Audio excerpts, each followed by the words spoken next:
What's up, guys? Sub-Zeric here, back for another VOD review. Look, I've said this before, and I gotta say it again. Setsuko is rank 1 North America. And let me actually refresh, because I think he's even higher LP. Yep, D1, 33 LP here.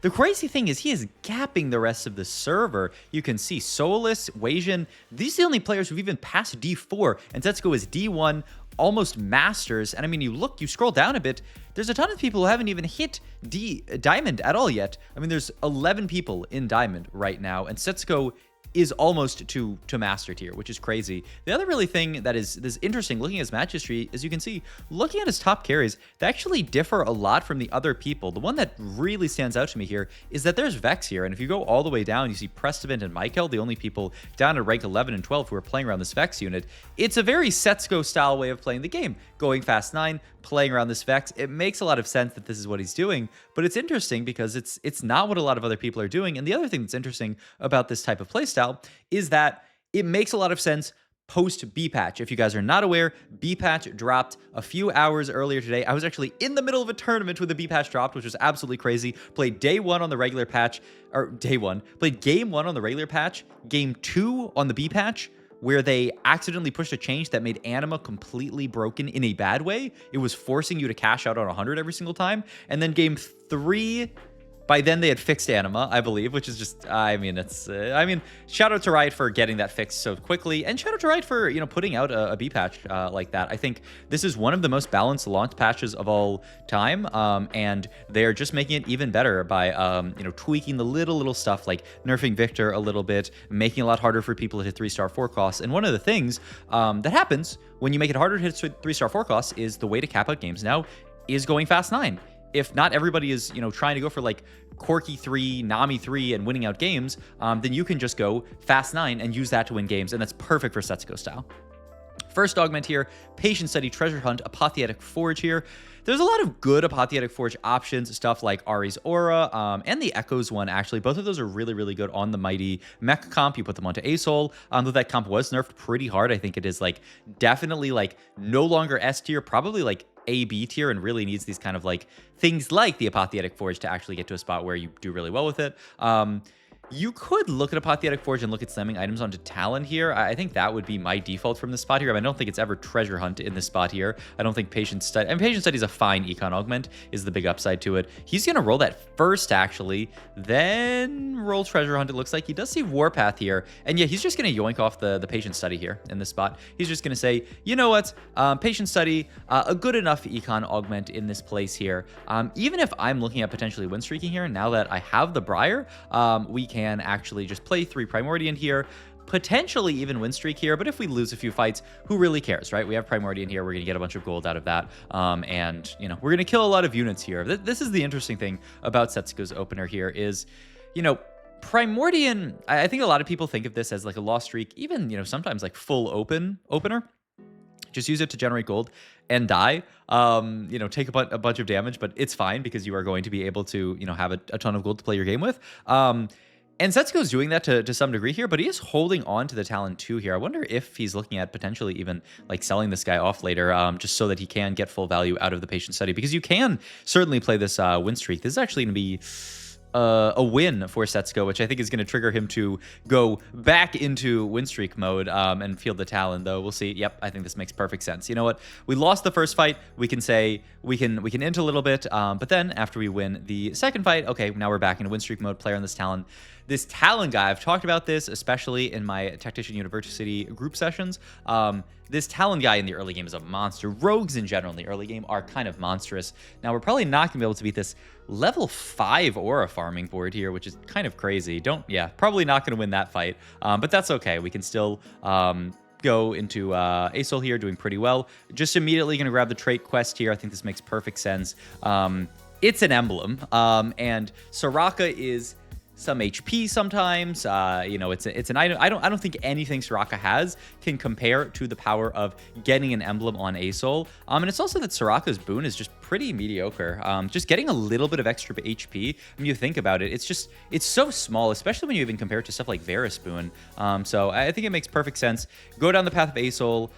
This board plays okay into cashing out Ace Soul Boon, you have to push level 6. The big unit to look for, and the unit to look for whenever you want to cash out Ace Soul Boon, is any kind of Space Groove unit. What the heck is that? Sorry, the VOD got unmuted. It was like the beginning of the VOD was muted, but this part wasn't. Hopefully whatever song that was does not get... I mean, it played for like half a second. Surely that is not enough for the YouTube copyright system to detect it. Surely. If not, I'll mute out half a second of the VOD. Probably, it's fine. All right, going to continue on this opener here. Has a decent loss streak, but he does see this Anima player who we are certainly not going to be able to grief here. So we are going to win this fight for sure here and break our loss streak. But once again, not the end of the world. We have Patient Study, which gives XP on win and on loss. And so, 2 XP win here, not even bad, especially as we are kind of amassing units to upgrade our board. We have the Belveth pair here. We have the Briar pair here. It's very likely that we can play for a good board here, especially if we do end up finding that Belveth too. And we do find this Maokai here. Maokai, a great unit for looking at cashing this out, because if we ever find a Kali, then that's 2 traits onto this board here. But yeah, any Space Groove unit, especially like Gwen on this board here, would be a dream, because that's obviously 2 traits. The crazy version of this that cashes it out super well is the Timebreaker board plus Samira with Ezreal, and then you get Sniper in, all that kind of stuff. That's a really easy way to do it. We do pick up the Akali here, which is great to fit in. And so we just have to figure out a way to get +1 trait on this board, which could be pushing level 7. Every unit on this board does have at least 1 trait here, so it's actually a little bit tough here, surprisingly. He is going to opt to make the TG here, and it's just Setsuko styled, man. He's just slamming good items on an upgraded board, knowing that this is going to kill units, save him HP, potentially even win fights. I mean, wow, he beats Michael's board here, who looks really strong, but just the power of upgraded rogues makes life easy for us. Pick up another Augment here. I wonder if you'd ever think about Pilfer. Another TG is a little sus, but you can't take forward thinking, can you? Because this is just going to grief your ability to cash out your emblem here. So I'm looking at potentially Pilfer here. He's looking at maybe salvage bins for some slams. Does end up grabbing the Pilfer here, which I think is a nice pickup here. We can aggressively level. Probably the dream would be lose this fight and then level next round, likely, right? Because then we would be 12 out of 36. Only would be 24 gold to level. If we win, then that's also, fine-ish, and we can slowly get there and just cash this out on level 7. But yeah, I mean, this is just such a Setsuko style of gameplay. Use the Primordian to pick up early upgrades. Slam just every item that you can. Make the TG, make the Sunfire. Just all of these items that are going to allow you to win streak, right? Sunfire is such a good slam early. TG such a good slam early. And then just go from there. Use these to win streak in the spot, and then, we will see where we go from there. Setsuko is oftentimes very much a we'll figure it out when we get there type player. And I wonder if he is already thinking about Vex in this spot here. We have a Sunfire, we have a Bow open. I mean, if I was Setsuko, we're double econ here. That's the other really nice thing about the Pilfer, is that it allows us to be double econ and very likely make it 2-9 in the spot, especially with this upgraded board. I think Setsuko is already planning this to be a Vex game. I certainly would. We'll see what will happen when we do get more emblems, but I mean, we're level 730 here. And then we can take Starry Quest here. Gives us a Gwynsu's... I mean, he's actually looking at Soraka's here, which is interesting. I would insta-take Starry Quest here, but maybe he's not considering Vex as highly as I think he is. I guess we're a bit far from an upgrade is the big issue. Like, what are we actually 2-starring here? So yeah, he is going to grab the Soraka. Wow, that is crazy, but I think it makes sense, right? We're actually quite far from upgrading units, so he would much rather just grab the Soraka here. Oh, actually...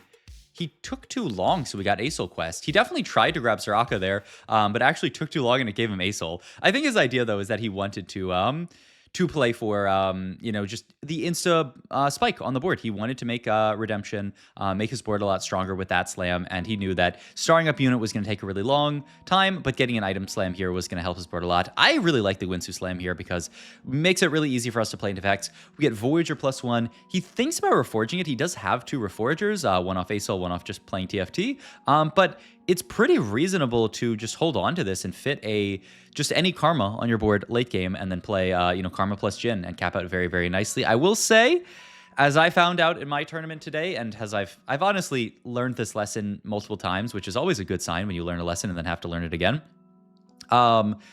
This Jhin guy, if you're playing him with a duo carry pretty solid, that guy should not be your primary carry. And so we're definitely thinking about a Vex primary game here with Jhin as maybe a secondary carry, or maybe even just a trait bot to give us Dark Star plus his unique trait. But certainly don't want to be thinking about Jhin primary here, because it's It's too hard. The guy just doesn't do enough damage on his own unless you have a giga frontline to buy time. Put a bunch of frontline up to make sniper get good value. So like a Jhin Xayah, I think it can certainly work and have Xayah do a lot of the work and then Jhin clean up, or vice versa. But Jhin with like some kind of melee carry, it at least didn't go well for me in tournament today, but it's fine. We made it to day 2. It was a little sketchy for a second. Setsuko is making it today a million here. Another... This guy is making so many TGs here, but we've talked about this idea in previous VODs.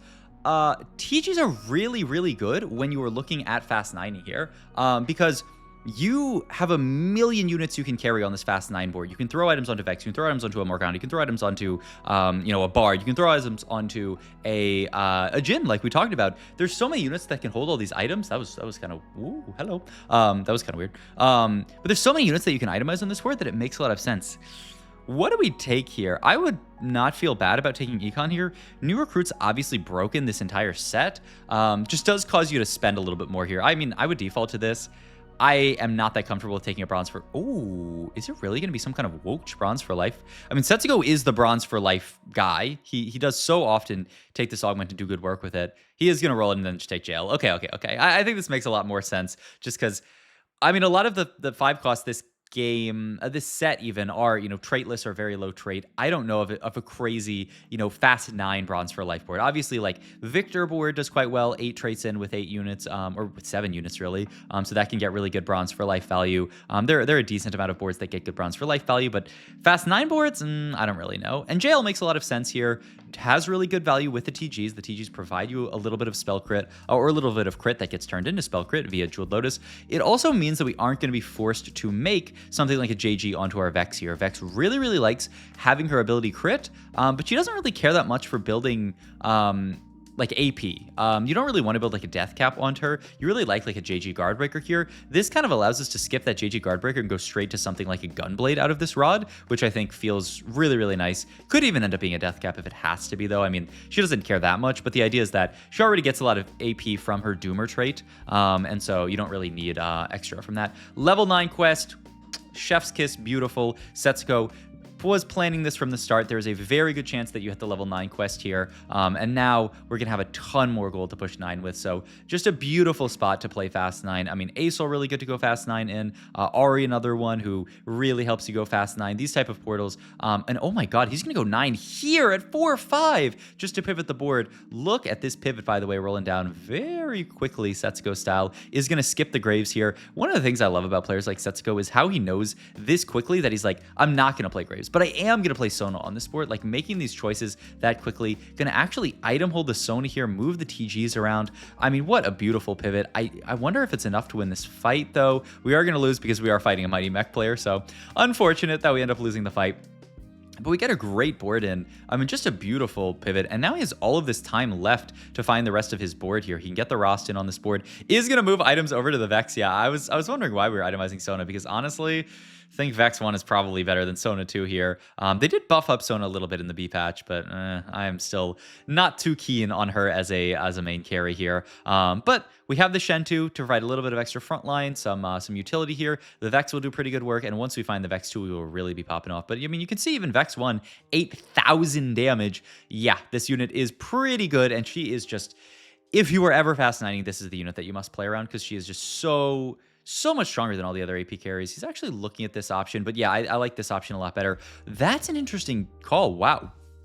Okay, 10 interesting things just happened here. One is Setsuko opted to take the just 15 AP and AD here. He said, I don't want to wait 3 rounds for a ton of extra gold and a full item. I'm shocked. I thought for sure he would wait those 3 rounds, but I think he's saying, I'm not that comfortable in my board's ability to win all these fights. I am just going to take the AD and AP here and spike the board off that. So yeah, he just wants to win every single fight that he can win here. Also, completely sacking Voyager value is a little bit weird here, but I think he just wants to spread his board out, make sure he's not getting AoE'd by anything. You can see also he does complete the Gunblade and then the GS onto Vex. Really, really nice itemization onto her, especially with the spell crit already baked in via the Jeweled Lotus here. You don't have to worry about building something like a JG here, and he is just going to continue to roll down, praying to find this Vex here. And to talk about the rest of the board, he is playing this Vex Meeple setup here. This is a very standard setup with Vex. You you can very easily fit Bard onto this board as an extra unit. Then that allows you to play Mordekaiser here as a channeler on the board. That allows you to play Blitzcrank as a duo carry. Like, this is the board that a lot of the time Setsuko is playing towards, just because it fits really, really nicely. You can even play this Rost on this board and get all of this extra stats onto stuff like your Vex. We do have, you know, all that Armor and Amar going onto our board, all the extra attack speed onto Vex here, and he is continuing to just roll it down deep here to try to pick up Vex too. You even have, you know, Bard as a potential duo carry here, which we'll see if we want to sell off here. He's gonna lock. He said, you know, I'm 57 HP here. I can lock in this spot here and not worry too much about it, and just continue to sit on this board right now. Blitzcrank, a great duo carry on this board, by the way, a great just kind of like melee extra damage unit, holds stuff like this TG really, really, really nicely, and then we can just sit here. For now, we have items onto the Karma, and she's doing fine, but you have, you know, eventually stuff like the like we talked about, the Bard, who can be a fantastic duo carry. We do hit the Rammus too here. Very, very nice here. Good tank items. I mean, the board is coming together beautifully. You can see actually there's another Michael, right, is the other Fast 9 Vex player as well. So this Vex disease certainly has infected a lot of players. Michael playing a slightly different version where he's playing for Graves duo carry with Nunu as a main tank here with the Vanguard. So a lot of different variations of this comp running around. It's really, in some ways, play what you hit. I mean, I think if you team planner out the exact board that Setsuko has here, you'll be very happy. If you team planner out the exact board Michael has there, if you have the ability to itemize Graves, you'll be very happy. So yeah, it's really just a question of who can you hit in spots like this. And we do get our last third and final TG here. Can throw it onto the Rost here just for some extra frontline and feel pretty good about it. You know, once we find Bard 2, maybe we can move some TGs or maybe even just Karma items down. But yeah, going to continue to chill on this board here. Going to rotate into another person holding some Vexes. So that is 6 Vexes out if you are counting at home there. This is LeBlanc into Vex board. I mean, in infection of Vexes, man. Everybody wants to play Vex. And one of the things you have to consider when you are Fast 9 and playing around Vex is, can I reach Vex 2? The funny thing, and we do finally reach the Vex 2 here, is that you could see this stage, we were fine on a Vex 1. Vex 1 is a better primary carry than a lot of other 2-star 5 costs, than almost any 2-star 5 cost. And so you can just do this, play around the Vex 1, and have a very, very good time. We're going to opt to take the Gwinsu's Rage Blade, and then we can move the GS down here. Yeah, I think this makes perfect sense here, because the rest of our items were kind of awkward, and double Gwinsu's is, you know, never bad onto a unit like the Vex here. So this makes a lot of sense. He ends up kind of awkwardly swapping, so Shen has to walk all the way around here. I don't think this was intentional, but hey, Shen ends up in a spot where he's actually reducing the attack speed a lot from this Fiora, which is pretty cool. Vex just shreds through the Fiora, though the Yi flies to backline, but the Gunblade is enough to win this fight. Ah, man, this Vex unit is honestly too cool. And we do finally find Bard 2, so we'll see. Yep, I think our items are going to swap over here. Makes perfect sense. He does actually roll some offensive items onto his carries here, but is he? Yeah, he will spend an entire remover here just to move this down to the Karma and say, I want to play my strongest board in this spot. And he is at this point, interestingly, going to move the sword up to frontline, saying, you know what? Honestly, I have so much attack speed onto this Vex with double Gwinsu. Do I really need extra attack speed from the sword? No, I'd rather the fight go longer, and that fight going longer is going to convert to more attack speed because I have the double Gwinsus here. We wipe out Michael here, so it's just Michael and Chonk dead, and Logain Mar as the last player. We are going to level up here, end up leveling for Pike, interestingly enough here. I do think we would really like that... that Morgana onto our board is just really good 5 cost, but for Voyager is not bad by any means. And so we can just chill on this for now. Fighting a Nova Riven here, so we'll see if we can take this guy down. So far, looking pretty. Yeah, I mean, this fight is, oh my god, and it's just an FF for that player, and an easy first for Setsuko. So yeah, I mean, a great game showcasing this comp. And something else that I want to showcase here is, look at this. Boop, boop, boop. This is a code that I got from Riot Games to give out a Chibi Zaya. So if you guys are interested, go put this into the codes in TFT, and you'll get a free Chibi Zaya. I got a few of these, so I'll be sneaking these through my next few videos, and just putting them here. Maybe throw out one on a stream or something. But, you know, if you made it to the end of the video, this is your reward. I need to, like Pavlov's dog, train people to watch long videos. No, I don't know. But thank you guys for watching the video as always. This is a single-use code, so whoever the first person to get it and use it is, congrats. I guess say in the comments if you did claim it, so that other people don't get baited. But I mean, congrats, whoever gets it. Hope you guys enjoyed this video. As always, if you did, also please like the video, especially if you got the code. And if you didn't get the code, also like the video, because maybe you'll get one in the future. Comment down below everything, if you played this Vex comp, if you've enjoyed it, any other Fast 9 comps you've played, all that kind of stuff. Subscribe to the channel if you enjoy it. Follow my Twitch down below. I am going to be streaming tomorrow, doing another day of the tournament that I am in, the sub-regional. So I'm going to be doing sub-regional, I'm going to be doing prep, I'm going to be playing for my life in Box Bootcamp, and also my Metafy down below. Been doing more group coaching sessions. Absolutely love those. They're always a blast. Or if you just want to do individual coaching, you want to rank up early on in the set, then check that out as well. And I will see you guys in the next video. Bye-bye.